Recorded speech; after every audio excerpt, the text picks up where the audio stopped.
Next one 186th question చూడండి. If two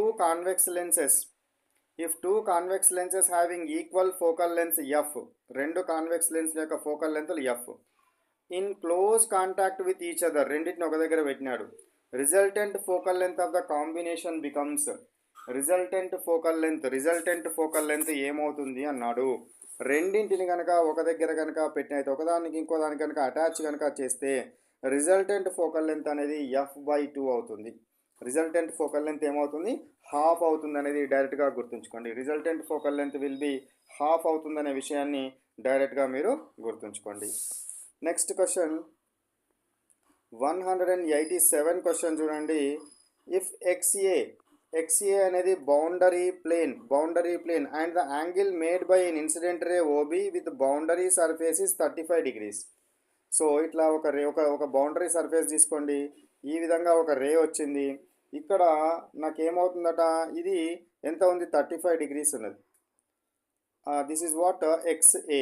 ఇది ఏంటిది మనకు, ఇది XA అనేది ప్లేన్ ఇక్కడ ఇది దీని ఇది O point. Next OB with the boundary surface ఏమన్నారు, angle made by an incident ray OB with the boundary surface is 35 degrees centigrade. Then ఇది B.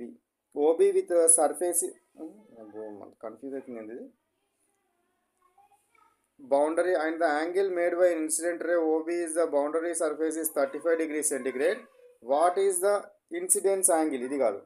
సో OB అనేది ఇది 35 degrees ఉందట. ఇది 35 degrees ఉంటే ఇది ఎంత, ఈ ప్లేస్ ఇది ఎంత అన్నాడు. What is the angle of incidence అంటే ఇది కాదు. సో ఇది యాంగిల్ ఆఫ్ ఇన్సిడెన్స్. దీని మధ్య ఎంత యాంగిల్ ఉంటుంది, ఇది angle of incidence. This is what angle of refraction. ఇది 35 degrees ఉంటుందంటే ఇది మొత్తం కలిసి 90 degrees. 35 అంటే 90 degrees అంటే ఎంత అవుతుంది, ఇది 55. So angle of incidence is equal to angle of refraction, కాబట్టి ఇది కూడా 55 degrees ఉంటుంది. సో 55 degrees ఉంటుంది. 55 degrees ఈజ్ ద ఆన్సర్. ఎంత, 55 degrees. నెక్స్ట్ 188 క్వశ్చన్ చూడండి. సో ఏమిచ్చినాడు, which of the following formula is not derived or rearranged from the standard lens formula. So standard lens formula నుంచి ఇందులో దేన్ని డెరైవ్ చేయలేము. Standard lens formula ఏంది, 1/f is equal to 1/v minus 1/u. This is the what standard lens formula. ఈ standard lens formula నుంచి మనం దేన్ని derive చేయలేమనేది చూడండి. దేన్ని డెరైవ్ చేయలేమనేది ఒకసారి, సో మనం ఇక్కడ ఏది రాంగ్ ఆన్సర్ అనేది ఒక్కసారి చూడండి. 1 minute చూడండి, just wait.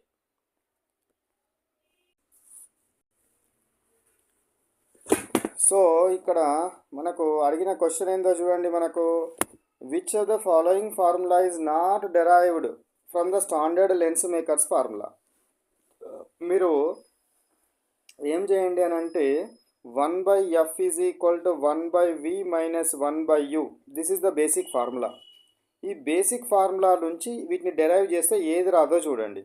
So 1/f is equal to 1/v minus 1/u.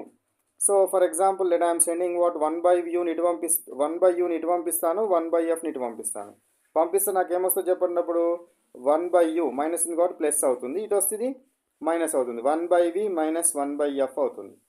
ఇప్పుడు 1/u ఈజ్ ఈక్వల్ టు దీన్ని LCM చేస్తే ఏమవుతుంది, vf అవుతుంది. ఇక్కడ f వస్తుంది, ఇక్కడ v రావడం జరుగుతుంది. దీన్ని తిరమరేయండి, రివర్స్ చేస్తే u is equal to vf divided by f minus v వచ్చింది. vf divided by f minus v వచ్చింది. u is equal to vf by f minus v వచ్చింది. కాబట్టి ఇది మనకి ఇది కరెక్టే, u ఈజ్ ఈక్వల్ టు వచ్చింది. f మైనస్ vf అన్న fv అన్న ఒకటే కదా వచ్చింది. నెక్స్ట్ ఇది కూడా ట్రై చేసి చూడండి. చూస్తే మనకు ఆల్ ఆఫ్ దీస్ వ్యాలిడ్ అనే ఆన్సర్ వస్తుందా లేదా ఒకసారి ట్రై చేసి చూడండి. ఇక్కడ వేరే ఇచ్చినాడు. సో ఇది కూడా ట్రై చేసి చూస్తాం. v ఈజ్ ఈక్వల్ టు కూడా ఏమొస్తుందో ట్రై చేసి చూద్దాం. So 1/v is equal to ఈ 1 మైనస్ 1/u అటు పంపిస్తే ఏమవుతుంది, ప్లస్ 1/u అవుతుంది. సో కాబట్టి 1/v ఈజ్ ఈక్వల్ టు ఇది u plus f divided by fu వస్తుంది, అంతేనా. u plus f divided by fu వస్తుంది. కాబట్టి v ఈజ్ ఈక్వల్ టు ఏమవుతుంది, F U or U F divided by U plus F వస్తుంది. ఇక్కడ యూ మైనస్ ఎఫ్ ఉంది కాబట్టి this is wrong one. So ఇది రాంగ్. నెక్స్ట్ 189 క్వశ్చన్ చూడండి. Two identical convex lenses having focal length F are kept in contact. రెండు focal length ఉన్నాయి, కాంటాక్ట్లో ఉంచినారు. If the resultant focal length of the system is 4.5, resultant focal length 4.5, then the individual focal length is, individual focal length ఎంత అవుతుంది? ఒకవేళ రెండు convex లెన్స్లని ఒకే దగ్గర కనుక అటాచ్ కనుక చేస్తే, రెండు కాన్వెక్స్ లెన్స్లను ఒకే దగ్గర కనుక అటాచ్ చేస్తే resultant convex lens, resultant focal length ఎంత ఉంటుంది? రిజల్టెంట్ ఫోకల్ లెంత్ ఎంత ఉంటుందంటే f/2 ఉంటుంది. రిజల్టెంట్ అంటే రిజల్టెంట్ది f/2 ఉంటుంది. ఇప్పుడు మనకు రిజల్టెంట్ ఇచ్చినాడు, ఎఫ్ఏ అడిగినాడు, అంటే ముందు ఉన్నదే అడిగినాడు, ఇండివిజువల్ దాందే అడిగినాడు. కాబట్టి ఇది 4.5 is equal to what, f/2 కాబట్టి f ఈజ్ ఈక్వల్ 4.5 ఇటు పంపిస్తే ఏమొస్తుంది? 9 రావడం జరుగుతుంది. So answer is what? 9. Answer is 9. ఓకేనా? సో నెక్స్ట్ క్వశ్చన్ 190 క్వశ్చన్ చూడండి. According to the Cartesian sign convention, the sines of object distance u and second radius of curvature r2 for a standard real object with a convex lens are respectively. So ఇక్కడ నేను figure గీస్తాను చూడండి. So ఈ విధంగా ఒకటి convex lens తీసుకోండి. I am taking what, this is what C2 and this is what F1 and this is C1. So ఇక్కడ నుంచి ఎక్కడికెళ్ళి ఒక రే అనేది వెళ్ళింది అనుకోండి. So after refraction it will goes like this. So ఈ విధంగా మనకు రావడం జరిగింది. ఓకేనా? సో ఇప్పుడు ఇందులోపల సైన్ కన్వెన్షన్స్ ప్రకారం దేనికి అడుగుతున్నాడు?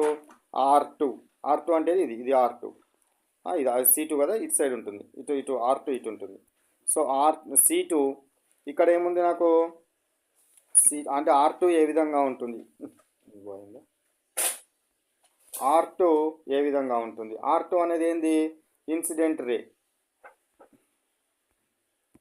సో R2 అనేది ఏంటిది? ఇన్సిడెంట్ రే సైడ్ ఉన్నది. కాబట్టి నీకు రే అనేది ఇట్లా వెళ్తుంది, నువ్వు కొలిసే కొలత అనేది ఈ విధంగా కొలవాలి. కాబట్టి ఇది నెగటివ్ ఉంటుంది. ఓకేనా? ఇది నెగటివ్ ఉంటుంది. For the distance of real object, distance అనేది ఇక్కడ ఎక్కడో డిస్టెన్స్ పెట్టినామనుకోండి, యూ అనేది పెట్టినామనుకోండి, నేను ఎక్కడి నుంచి కొలవాలి? ఇక్కడ నుంచి కొలవాలి. కాబట్టి ఇది కూడా మైనసే ఉంటుంది, రెండు మైనస్లే అవుతాయి. కాబట్టి third option is correct one.